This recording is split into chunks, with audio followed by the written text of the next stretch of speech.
Hello नमस्कार मित्रांनो, अजून एका नवीन व्हिडिओमध्ये तुमचं खूप खूप स्वागत आहे. तर मित्रांनो, अजूनही माझा घसा पूर्णपणे बरा झालेला नाही आहे. मित्रांनो, तुम्ही आमचे व्हिडिओ बघता परंतु लाईक आणि सबस्क्राईब करत नाही, तर सिरियसली खूप वाईट वाटतं. कारण आता सध्या माझा घसा खराब आहे तरी मी व्हिडिओ अपलोड करते. तर मित्रांनो, प्लीज सपोर्ट करा यार. तर आज जे आहे ना, आज मी शिमला मिरची बनवते बेसन पिठातली. तर त्यासाठी मी काय केलं माहिती आहे का, बेसन पीठ जे आहे ना ते भाजून घेतं आहे मी. थोडंसं तेल टाकून मी हे बेसन पीठ भाजते आहे. कारण मी फर्स्ट टाईमच बनवते ही शिमला मिरची. पण मित्रांनो, मी असं पुन्हा पुन्हा का म्हणते, तुम्हाला मागच्या व्हिडिओत पण सांगितलं होतं. कारण लग्नाच्या अगोदर मी जास्त स्वयंपाक बनवायची नाही, त्याच्यामुळं जे पण आता नवीन नवीन ट्राय करत असते ते फर्स्ट टाईमच असतात. त्यामुळं तर आज जे आहे ना, आज म्हटलं शिमला मिरची नाही ना, ते आपण बेसन पिठातली शिमला मिरची बनवूया. तर मग ही काही शिमला मिरची आणली, त्याच्यामध्ये म्हणजे कांदा परतून घेतला, त्याच्यामध्ये शिमला मिरची परतून घेतली आणि थोडा वेळ वाफळून घेतली मी छानपैकी. तर आता जे आहे ना, ह्याच्यामध्ये काय करायचं, जे बेसन पीठ आपण म्हणजे भाजून घेतलं आहे ना, ते ह्याच्यामध्ये ॲड करायचे. तर चला तुम्हाला दाखवते.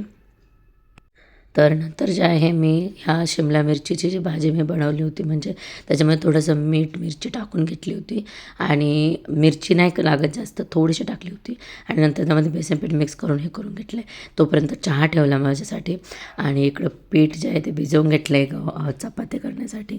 तर मित्रांनो, असे मल्टीटास्किंग मला करावे लागतात जेव्हा मी किचनमध्ये असते. तर सगळे कामं आपल्याला स्त्रियांना करावे लागतात, त्याच्यामुळं खूप फजिती पण होते. तर थोडंफार पुरुषांची मदत मिळाली किंवा दुसरे जे काही व्यक्ती आपल्या घरामध्ये असतात त्यांनी थोडीशी मदत केली ना, तर कामं थोडी सोपी होऊन जातात. तर मित्रांनो, आता जे आहे मी चपात्या बनवते.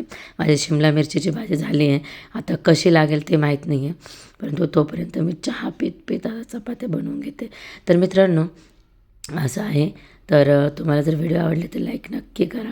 इकडे मी दही घेतलं आहे आज, कारण माझा स्वयंपाक वगैरे आवरला सगळा. मग मी दही घेतलं, कारण थोडंसं टॅनिंग पण झालेलं असतं चेहऱ्यावर हातपायांवर. तर हे जे आहे ना, होम रेमेडी आहे. दही घेतले, थोडं त्यात बेसन पीठ टाकलं आणि त्याच्यामध्ये थोडीशी हळदी पावडर टाकायची आणि ते जे आहे ना मिक्स करून घ्यायचं चांगल्या प्रकारे.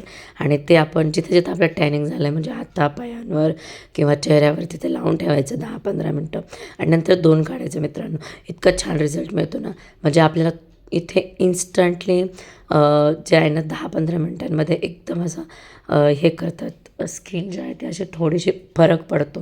तर हा पाय पहा माझा, जो आधी असा होता.